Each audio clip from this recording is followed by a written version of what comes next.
Mga ka-DIY, welcome back to our YouTube channel. So ayan, nakikita nyo si Galaxy 1000 Lite ay hindi pa rin ayos.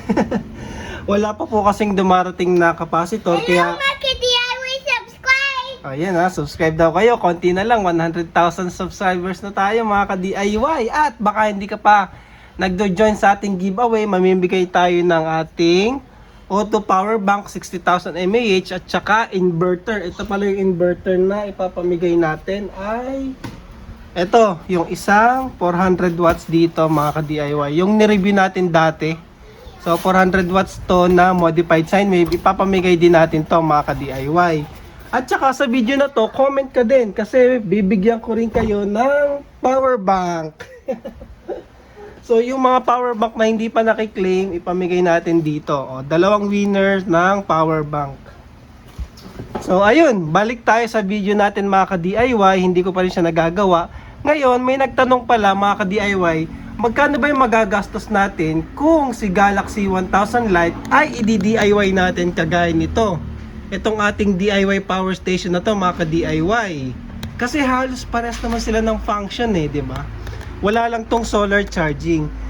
Siya nga pala, sinabi ko din, isa ko pang worry dito is wala siyang BMS. Pero tingin ko sa board naman, meron siyang low voltage tsaka high voltage disconnect kasi meron tayong MPPT charger dito.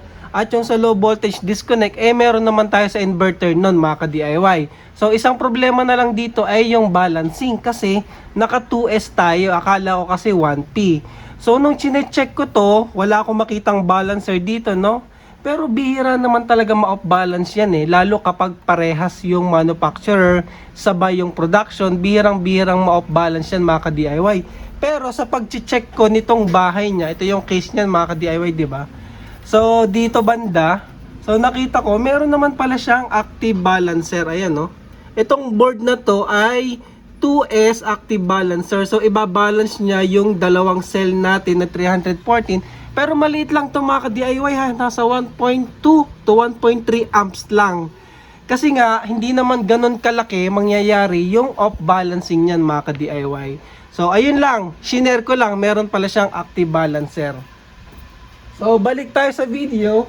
Magkano yung magagastos kung itong ating Galaxy 1000 Lite na napakagandang alabit may tama. Lagasgasan ko ata ito, saan ko kaya naitama ito.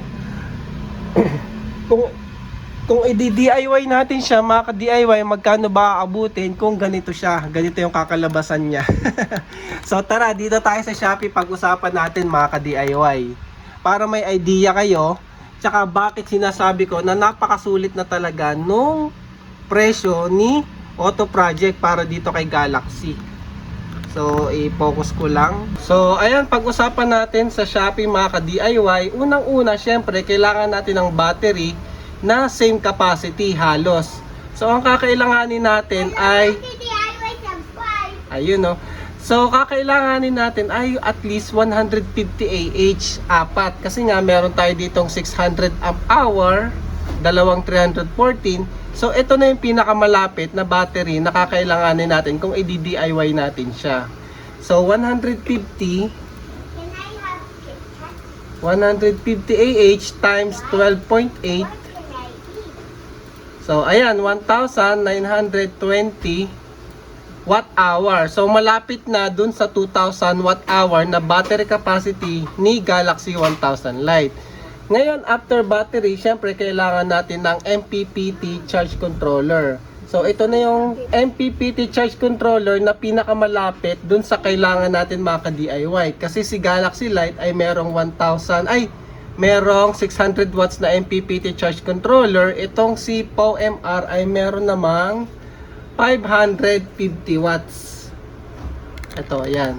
So sa 12 volts, meron siyang 540 watts na MPPT solar charging. So ito na yung pinakamalapit na nahanap ko, 540 watts versus sa Galaxy 1000 Lite na 600. So ayan, ilagay natin yan kay Shopee. And then sunod na kailangan natin kung i-DIY natin siya na major component ay syempre pure sine wave inverter kagaya ni Peto mga ka-DIY. So ang kailangan nating biling inverter mga ka-DIY ay ito, yung PX 2000 watts. Kasi yung surge niyan ay 2000 watts, yung rated power ay nasa 900 watts mga ka-DIY. So ito yun no. So PX 2000 watts, peak power natin ay 2000 watts, ang rated power ay 900 watts. Halos kaparehas nung sa ating Galaxy Light. So, ayan na yung inverter. So, ano pang kailangan natin kung i-DIY natin? So, medyo madami no mga ka-DIY. Ito, syempre kailangan din natin nung charging brick. Ito ay 48 volts. So, 48 volts, 8 amps. Asa na ba yung 8 amps? Ito yung 48 volts, 8 amps mga ka-DIY. So, kagaya nung kasama na charger ni Galaxy Light 1000. Galaxy 1000 Light. So, ito kay Power Central. Mabibili nyo siya kay Power Central. So, iba lang yung connector. So, syempre, mag-adjust na lang tayo doon sa pagkakabitan. So, ayan, meron na tayong charger. At ito, syempre, kailangan nyo din, kung i-DIY nyo siya, meron siyang basic. Basic na USB output. Tapos ito, cigarette. Wala kasi akong makita na yung kasama is yung barrel. So, parang ganito na rin yun, mga ka-DIY. So, para sa USB at DC output. Siyempre, meron tayong maliit na display. Kailangan natin makita yung output watts. So, ito yung ginagamit ko na maliit na display sa mga DIY power station, mga ka-DIY. So, ito na yung ilalagay natin kung ito yung gagawin natin, kung gagayahin natin si Galaxy Light. Ito, nag-try lang ako siguro PC case. Pero hindi ko sure kung kakasya siya talaga dito. Tingin ko hindi eh. Kasi yung battery medyo malaki eh. Pero kung halimbawa, i-DIY nyo nga siya, kailangan nyo rin ng case. So, estimate na lang natin na ganyan yung presyo ng case. So, magkano ba aabutin kung i-DIY natin si Galaxy Light 1000, Galaxy 1000 Light na power station. So, ito, i-total natin mga ka-DIY. So, ayan, ang total na halaga nito lahat-lahat, plus labor mga ka-DIY, ayan no. So, 20,699. O, di ba? Ano? Gagawa ka pa ba? Magdi-DIY ka pa? Ako, mga ka-DIY, pinopromote ko mag-DIY kayo. Basta, yung presyo is mas makakatipid kayo, di ba? Yun naman yung motto natin eh. I-DIY natin yung project para makatipid tayo. Pero dito, sinasabi ko nga, hindi ako bias kay Galaxy or kay Auto Project. Talagang napakamura niya lang talaga. So, 'di ba, yung presyo nito nung buo siya nasa case na 21,000. Maleles nyo pa yon, 20k gamit lang kayong voucher. 20k lang. Halos ka presyo na yon kapag DIY nyo siya, o 'di ba? Doon ko masasabi na talagang napakasulit nito ni Galaxy 1000 Lite. Tapos may ipapakita pa ako sa inyo mga ka-DIY. May isang way pa pala na i-DIY siya ng mas less yung hirap. Bale, battery na lang tsaka solar generator yung bibili nyo. Ito oh. Kasi may nakita ko si Samdon. Kung kilala nyo si Samdon, ayan, battery lang, yung same capacity natin na 2000 watt hours, at saka ito, si Samdon toroidal inverter. Ito all-in-one package na kasi ito eh. Battery na lang ilalagay nyo, may charge controller na yan. So ang aabutin natin dyan, halos 26,000 naman. So mas mahal pa rin kahit papano. Mas tipid pa din si Galaxy. Pero ang maganda naman dito, ito ay toroidal. So kapag mga high frequency yung load mo, mas maganda gamitin to.